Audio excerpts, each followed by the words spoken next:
we're here to discuss Nobody Cries at Bingo by Dawn Dumont.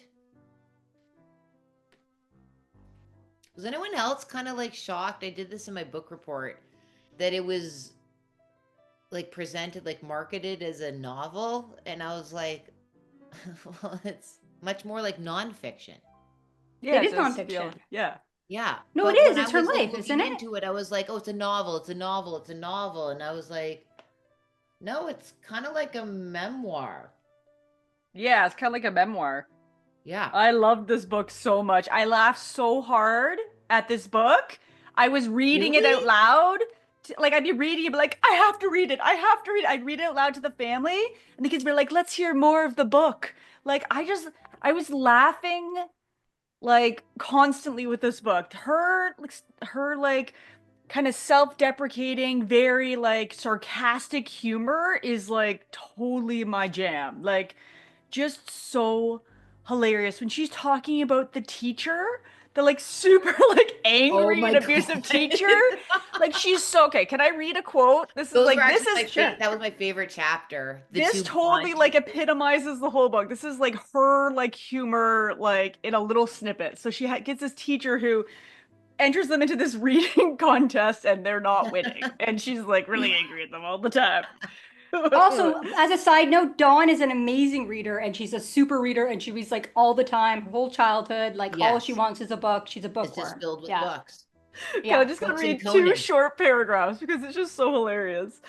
Like all good competitors, Miss Gramiak saw this as a challenge, not a failure. She had declared her intentions, and now she would employ her big city methods. These consisted primarily of yelling and pounding on desks. Sometimes she was forced to shake a student until the knowledge worked its way into their medulla oblongata. Other times she relied on vocal motivation, such as by shouting in the face of the student, "Stop being so stupid!" Some might say her methods were harsh. I felt they were effective. For instance, I never, not even once, failed to do my homework. Many nights I even lay awake, my mind frantically searching for a lesson that might have been overlooked. Who needed sleep when I had stress to keep my young body going? Like, it's just so hilarious. Like, she's just like, her methods were unorthodox but effective. Like, I did all my work. Like, who didn't sleep? I'm so traumatized. I know.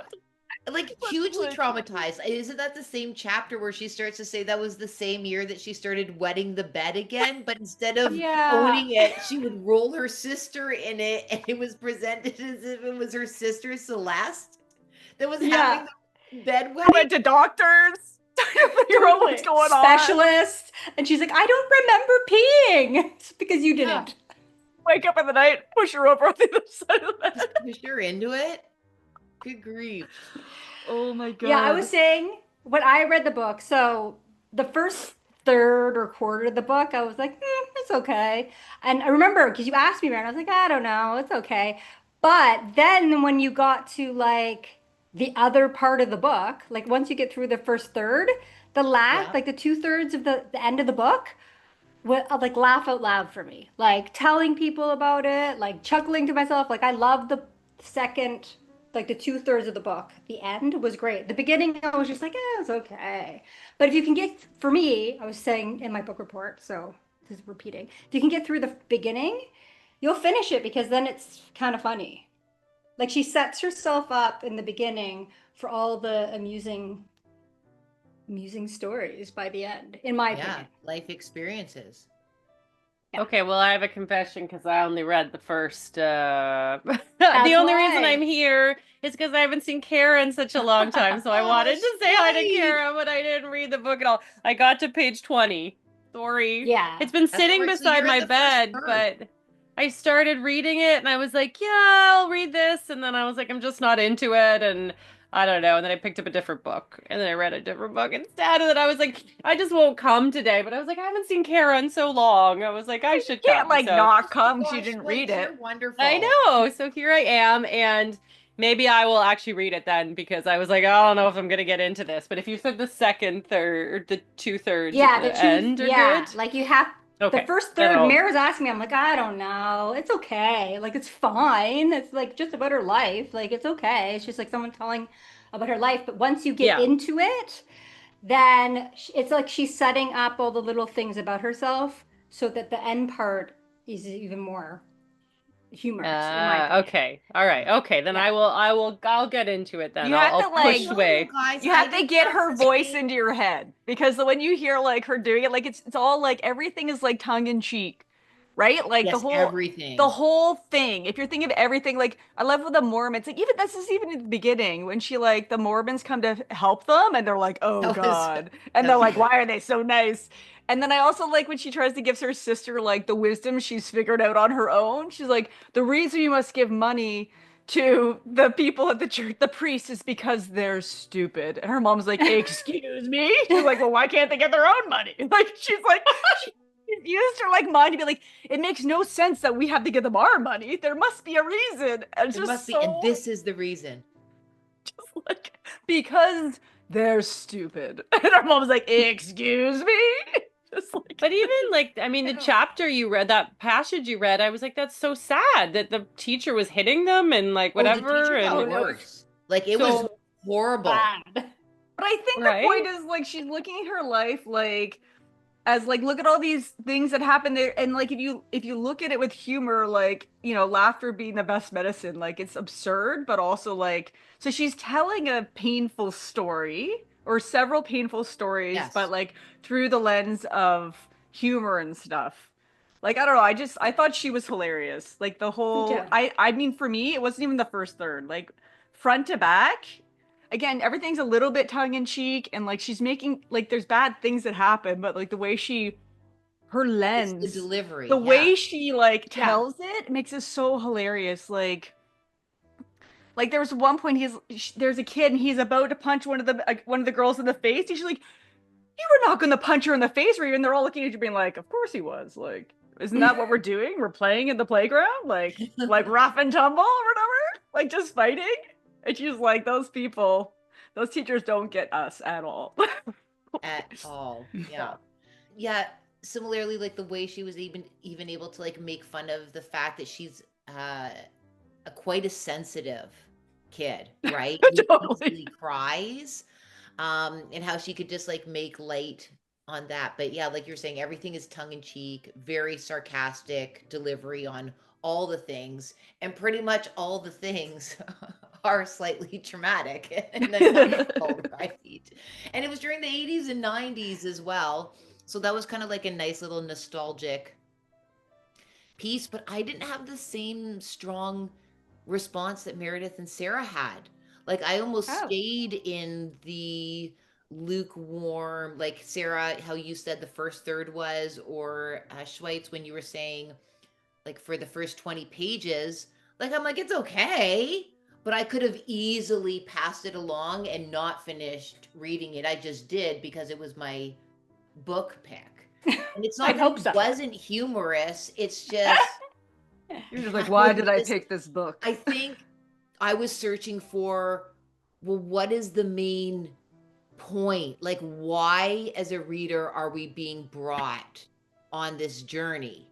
Because everything was so, each chapter could have been just on its own. Do you know what I mean? Short stories. Like it felt like there's no arc. And maybe that's okay. And that was part of the reason why I couldn't truly be like, this is amazing, is because I just kept, there was something in the back of my mind being like, well, is this chapter going to fill me in on like the why?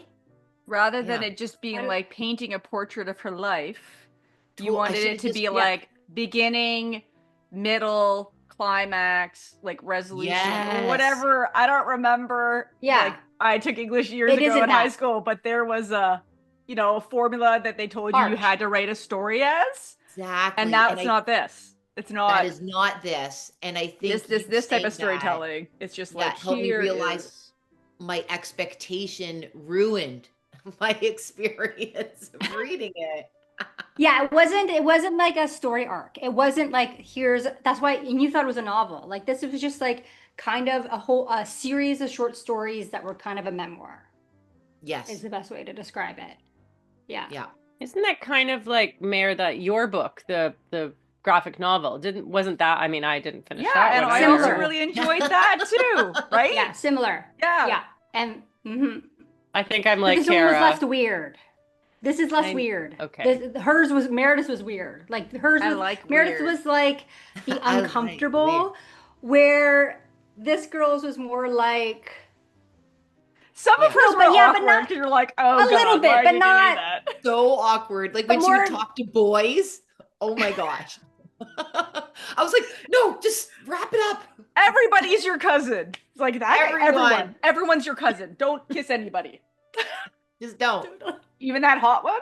I like how she's like wants to go on vacation and stay with her cousins or whatever. And her mom's like, really? You're gonna go stay there? You can't stay overnight anywhere without calling me. And she's like, I can. And then like she's not even there yet. She's like, I wish I was home. I wish I was home. How can I convince her to come get me? I know. Her non-athleticism, that was brutal. So painful. You're like brutally honest, right? Like, so, like, she really sees herself. Yeah, she really sees herself and is like, she's taking the piss out of herself the whole book, basically. And it's harder to pinpoint, but it's more like, look at this this is my ridiculous life. Like my ridiculous childhood. Like, let's just take a look at all the ridiculous things that happened in my childhood and me being me, how I acted during now this. You know why I am the way I am today. Yeah. Right. These are my natural inclinations, and then all this ridiculous stuff that also happened. Look at my ridiculous family. I love like she was like kind of scared and like, you know, like Kara said, very sensitive. And her mom was such a warrior about whatever. Her mom was like, once her mom was like, I have a cause, you know, she would just like do whatever. Oh, yeah, we could figure it out. It's 2 o'clock in the morning. Let's hop in the car and go somewhere. I love that she just like leave in the middle of the night all the time. They did it. Get your shoes on. Let's go. Like just ready to leave. But yeah, funny book. Yeah, I love the community she was raised in, like on the res, and all her cousins, her millions of cousins. Like those were probably some of the most cherished parts of getting to know, you know, the fabric of what made up Dawn, is just like the community that she was immersed in. I think too is it like took all these experiences and took them as like, these aren't black or white. There's, you know, some of the stuff is bad, but it's not all bad. There's good and bad kind of together. Like your life is your life, and here it is for everyone to see.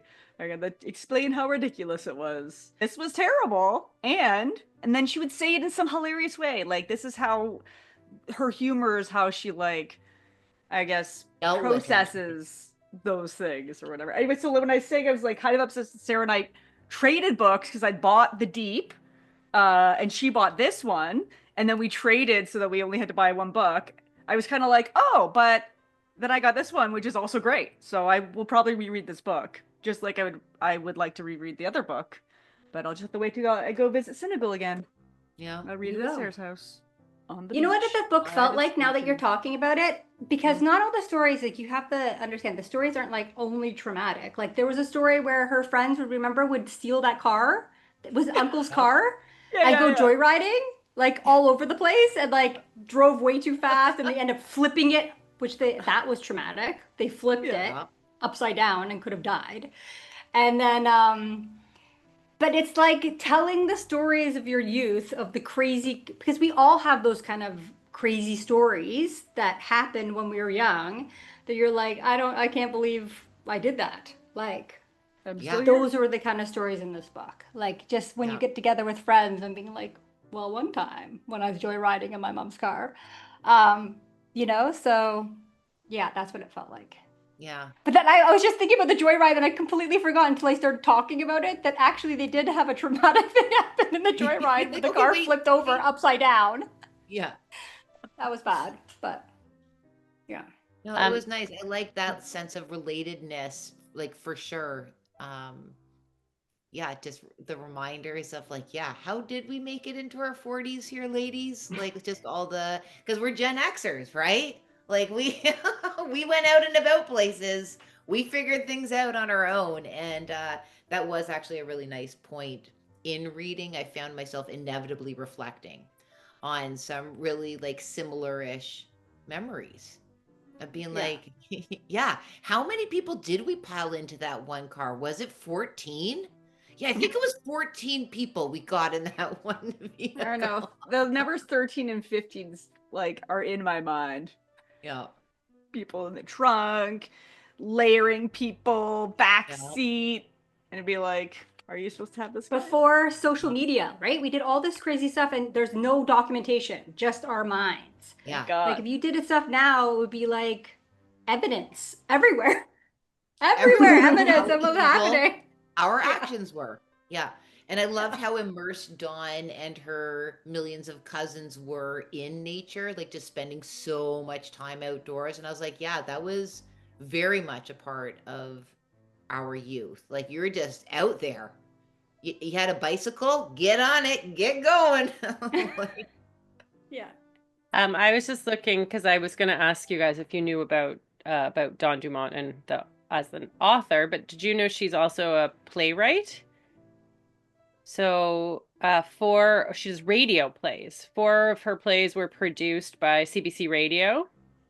Mm-hmm. She's a comedian, and which I find interesting, like the way that you're describing it and the way playwriting is. It feels like the book has got that kind of element of what, what plays would be. Yeah. Anyways, thought that was it. She wrote for APTN's animated comedy By the Rapids too. And she's done the CBC Radio's The Debaters. Right? I love that show. I know that. I need to find out what episode she's Debaters. on. Yeah, my kids love that show too. I'll download it on my podcast app and we'll listen to it in the car. So hilarious. But then sometimes you have to explain stuff. They're like, what does this mean? But puns. Who doesn't like puns? There's a lot of puns in The Debaters. Yeah. Inappropriate. Funny show. Well, yeah, the podcast one is very Canadian. The not for radio version. I mean, like some of it, right? Like they have a radio version and a podcast version. So you never know what you're gonna get. Do you guys listen to the radio anymore? Yes. Yeah. Yes. In the car primarily. Yeah. Same. We have the CBC the other day, and we were like, do people listen to the radio outside of being in a vehicle? Yes, we do. The radio's on the house all the time in our house, the CBC. Do you have a dedicated radio, or is it like a smart speaker playing the radio? No, it's like a proper radio with like antennas and stuff. Yeah. Yeah. So you just have it set to CBC, and that's where it pretty much stays? Yeah, until I get annoyed and I turn it off. My other half likes to have it on all the time. And sometimes he doesn't even notice. He'll he'll walk into the room and the radio goes on. Has to be on. And then he'll come into the other room and the radio is still on, so I'll turn it off. And then he'll go back in that room and the radio goes back on. So, really? Yeah, he just... But there's lots of I think there's some really great programs on the CBC, so radio. Me too. That, Quirks and Quarks. Yeah, I like the Under the Influence, the one about marketing and stuff. I find that one great. The one about the doctors. What's that? Under the white coat, black art. Yeah. Yes, I like that one. I like the one that How about Just News? Because news. I like that one. See, there's lots of great programs. I don't really the talkback ones. They're always there. Usually when I turn the radio on, and I don't. What about Cross Country Checkup? Cross Country Checkup could be interesting. I've only listened to it once. That guy's funny. Oh. You just never know what you're going to hear. Yeah. I used to, but I don't live there anymore. But I loved it. Final Cafe, The Debater, all the comedy ones were my favorite. Final Cafe. Oh my goodness. And I have the CBC apps for like Final Cafe, The Debaters. They have a comedy one. What is it called? But it has a bunch of different comedians, and it's through the CBC. Cool. Tell me when you remember. Tell me what it is. I'll send it to you. Comedy. Yeah. Anyway, sorry, I got you all distracted about talking about the book because I didn't read the book. So I was like, great, let's talk about radio. But I like that she was on The Debaters. It was one of the things I'm like, oh, this will be good. Right? Yeah. Just assume if you're on The Debaters, you're hilarious. Yeah, for sure. Also, it's just nice to like give props to CBC. I adore, I get flooded with like these good feelings when it comes to CBC and not so much other news radio stations. Like to me, that's almost the only acceptable response is, oh yeah, well I'll tune into CBC, but if like other things, I'm like, no. Oh, I like the music radio stations too. I will sometimes turn it to Indie 88 or a Oh, really? 102.1 The Edge still. I still listen to that. Yeah, I like the music. Gosh. Not the talking bits, but the music. I like listening to like the radio just to see like how else am I going to hear new songs on the radio, right? I think otherwise I'll just be listening to my music forever, which is okay too because I like that. Because I like my music. I like my old music. It's enjoyable. It's great. But do you guys, here's a question. Do you guys think it's a generational thing? Because when I was in Canada, my mom only has radio and then a CD player, which is, you know, the CDs she has is Tina Turner and, you know, whatever. Of course. And old Danny Boy or Danny Boy. Like, yeah, totally. Like seriously. Edith Piaf or whatever. Anyway, it doesn't matter. But because when the kids are with me, they're like, I'm like, this is what we have to listen to the radio. And they're just like, oh, you have to wait for a song that you like? And I was like, yeah, you just have to listen. Because at first they kept on asking, like requesting, oh, can you play this song again? I'm like, no, it's the radio. No, I can't. This is what we're listening to, whatever they put on. And then I had to find one that had more popular music because they're like, what is this? And I'm like, oh. So I eventually found like the hits station. But still, like, I wonder if it's a generational thing, like the CBC and listening to radio. I wonder if it's because that's our generation and if the new generation have no interest in that. What do you guys think? Do you have any thoughts on that from people you know in that generation? I agree. Everyone listens to Spotify. I don't know about, I mean, you have kids that are a bit older, Kara, so you'll.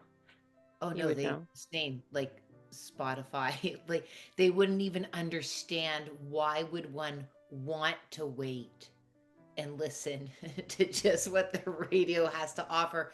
The idea that that's out of their control, that they couldn't curate or get on demand the things that they wanted, forget about it.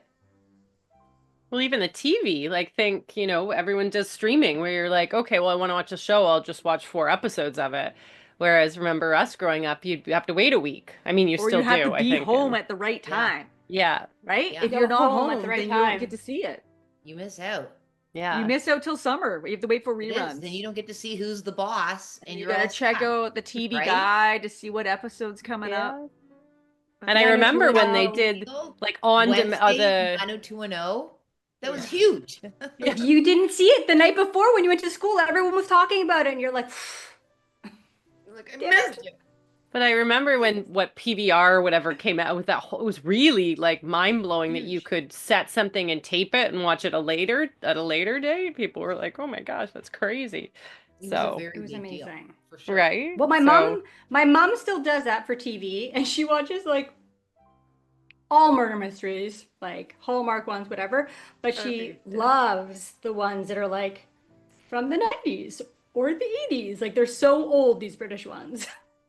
Anyway, so good. But she records it and then we watch it after it's been recorded, but she fast through, you know, the commercials. And I kind of liked it because then my kids got used to the fact that, okay, there's a commercial now that they have to at least fast forward. It isn't like constant, instant, whatever. And then we'd have to wait another week if it was to be continued for the next one. And we're like, my Nana would be like, no, that's happened. We have to wait till next Monday when it records again. But like the thing with TV now though is because a lot of people, probably younger people, don't get like cable or whatever, that I feel like to make their money, they just have, it's all commercials. Like having watched TV at anybody's house, you're like, it's more commercials than show. Whereas before, you would have a certain number of commercial breaks that were predictable and maybe, you know, less than, like, the commercial breaks now are like really, really long. Like I don't know. 7 or 8 commercials. Yeah. 7 or 8 each. I've just spent the summer there. 7 or 8 commercials for each. And it's like all the time. Yeah, it's funny. Fast forward. Like it's like, 2-hour show is really just like 45 minutes because you're just fast forwarding through commercials. Right? And I'm just tired of being like advertised at constantly. You know? Like this is like I don't even want to be on the computer because everything, like if you're interacting with technology, any technology, it's just constantly marketing at me, and I'm just not interested in that. Yeah. I don't know. That's something we don't have here. I've noticed that a lot. Like even if the kids watch just like a YouTube video or something, there'd be like in the middle be like 3 commercials. I'm like, we just don't have that here. I just don't want to buy something for Wayfair. I just don't. I'm not interested. Wayfair. Okay. Oh my gosh, you're gonna put the Wayfair people after us now. They're listening. I have bought something from Wayfair though. You're gonna get an ad That's because you're talking on here, and then you're gonna get an ad for Wayfair the next time you open any browser of anything. Possibly get more ads for Wayfair. It's constant. It's constant. I have all the tracking stuff turned off on my phone and computer and stuff, so like if I search for something near me, it won't tell me anything near me. It'll think I'm somewhere else in the world because it does not know where I am. I have to like type in I've got using browsers that have no tracking, and still it doesn't matter. It doesn't matter. Wayfair loves you. You bought something for them once and they're like, that's our customer. She's the one. She's gonna buy one more thing another day. One day she'll buy another thing. I can't remember what I bought. I did buy something from Wayfair though. I can't remember. It's your own fault. Exactly. She brought this upon herself. Just wanted a very specific thing that I couldn't get in town. Okay, back to the book. Sorry. Yeah, what do you guys think? Would you guys recommend the book? Lindsay, do you think that you would read it? Like, what's everyone's kind of... I don't know. I think that when I listened to the sisters, I was like, yeah, okay, I'll read it. When I listened to Kara, who I now think is probably more like the kind of books that I like, I don't know. We'll see. Maybe. Yeah. I like a story arc. I like something to have a beginning, middle, and an end to it. So I think I may I'll like maybe read a story and then put it down. But you guys think it's funny. I don't know. It just sounded sad to me, but I don't know. Go to a random story near the back and then see. Okay. Yeah. Or middle.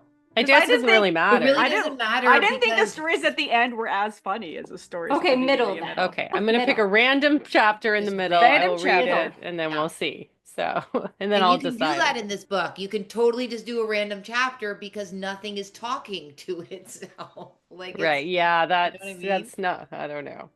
I don't know. I think it is though. I think they lay a foundation in the beginning about so then when later on they're like getting in fights or not getting in fights and all this stuff, you're like, oh, okay. Like, when somebody comes to their rescue and they're suddenly going to get into a fight they weren't planning on, it's like, you get it. Like, you're like, okay. You're going to know that you'll have a cousin who's going to get your back. In the cultural context of things. Book interrupted. Okay, so the biggest interruption in my life right now is that I am building a treehouse. Okay, I say my husband and I are building a treehouse.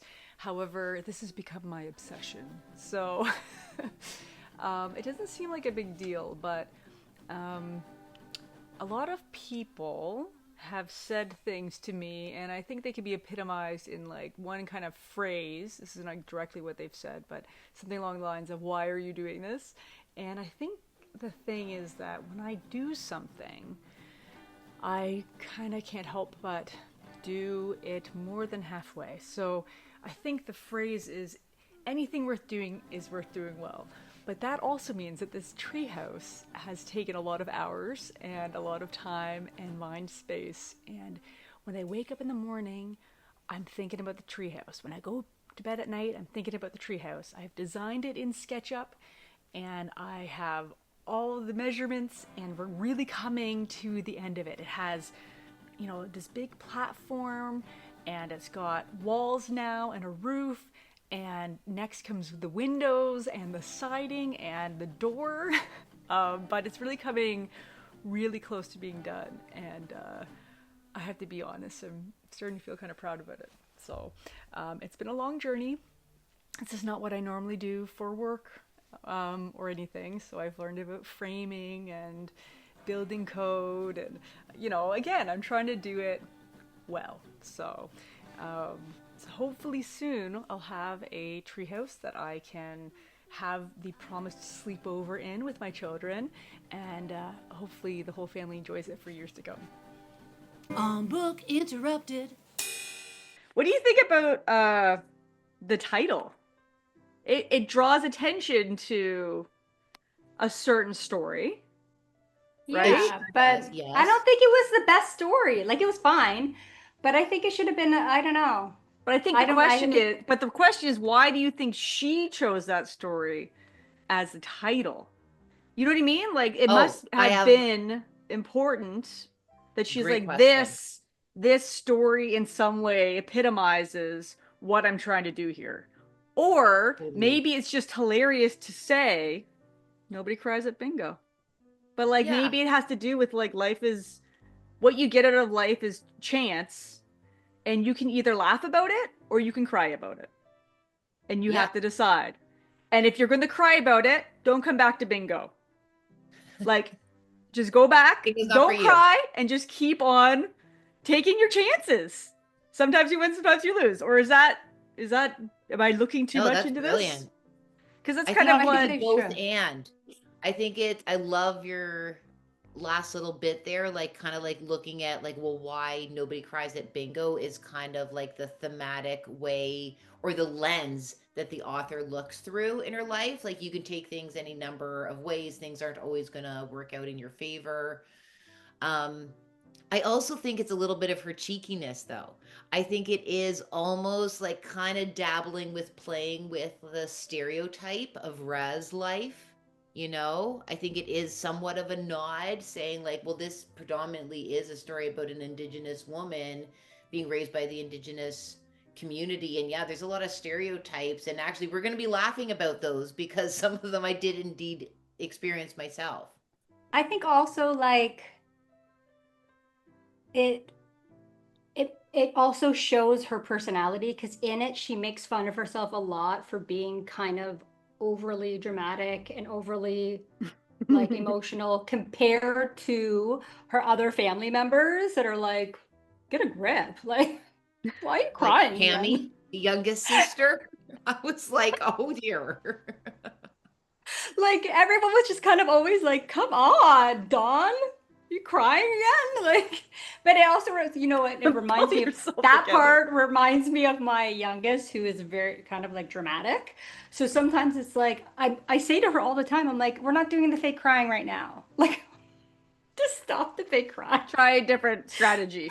Can we not do the fake crying right now? But that's what reminded me, because Dawn's not like she's crying like she's crying because she's dramatic. You know what I mean? She's a dramatic person. So, which made her more funny, to be honest. So I think that might be part of it too. Like, nobody cries at bingo, but Dawn does because she's overly dramatic. Because she wanted cheesies, right? Was it Cheetos? She did. You wanted the Cheetos. She was only at bingo for the Cheetos, and they just weren't giving it to her. Her mom was like, you can have it when you win. And then she did, and they're like, you can leave did. Yeah. No. She's like, that's all I wanted, Cheetos. Anyway.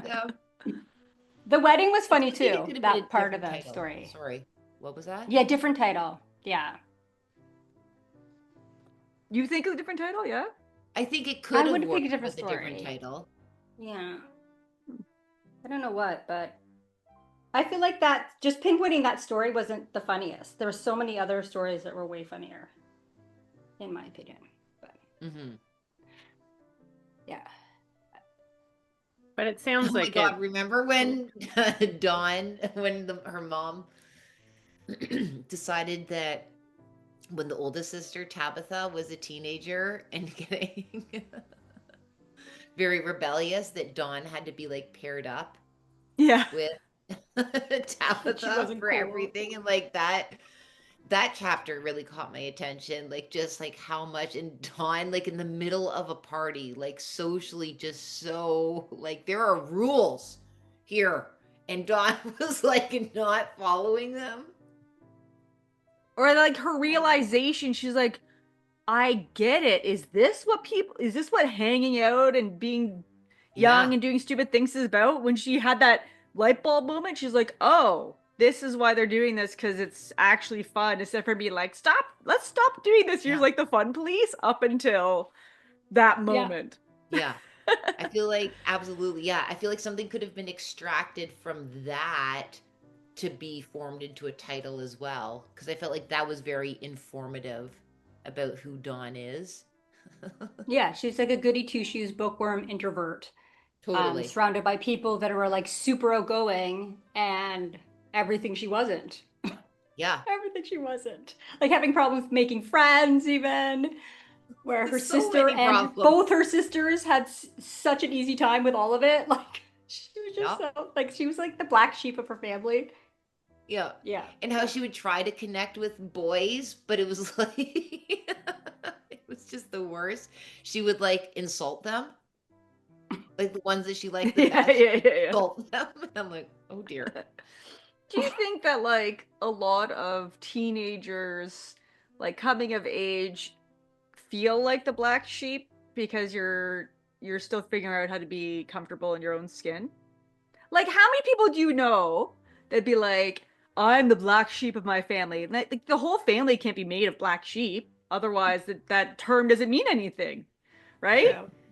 Yeah. Do you think that it's a common thing of adolescence when you're like coming of age and feeling awkward and not knowing? Or do you think, does everybody feel like a black sheep at some point, or is that just me? No, yeah, maybe that's true. Maybe. You've never felt like a black sheep?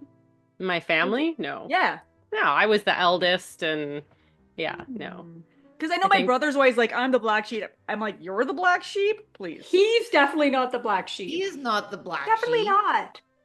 I think Sarah just said I'm the black sheep. Oh, I would call your brother I'd say your brother's the black sheep. For sure. Out of Meredith isn't. No, your brother. You're not, because you're like, you went into engineering, so you're with the whole family that are all engineers. So you're not the black sheep at all. You don't think so? If anything, I'm the black sheep. Matt, all three of you. See, that's what I'm talking about. Our entire family. I think we're just a family of black sheep. We're just a flock of black sheep. Listen, no. I think you are the black sheep of one side of the family, and Matt is the black sheep of the other side of the family. And maybe I'm neutral? I don't know. A neutral black sheep? I'm a neutral sheep. So no, like I'm not black, I'm not white, I'm neutral. A beige sheep. Beige. I'm a camel. Yeah, okay. I'm just a camel. Kara, do you feel like the black sheep of your family? Oh my gosh, for sure. Yeah, she and does. I would venture to guess that Leah does not. I think Leah would be very similar to you, Lindsay. That makes sense. Yeah. We have similar, I think, views. Yeah. It's the like confidence of being like, no, I'm great. What are you talking about? I'm not the black sheep. Totally. Which is annoying for other people. I'm good here, right? So maybe we are the black sheep. Maybe that's the point. We're just oblivious to it. Totally. You and Leah are the black sheep because you don't think you are. Yeah. That's what makes you the black sheep. We live in our own rules. We're like, whatever, we're just going to do what we're going to do, and you guys can deal with it. Yeah, I think that's exactly what it is it's just like no one else gets to decide for you. There's like, you're very self-possessed, and like you'll own it. If like something doesn't turn out, you'll be like, oh yeah, I'll be the first one to be like, whatever. But for the most part, Leah would just be like, yeah, no, you don't get to decide for me.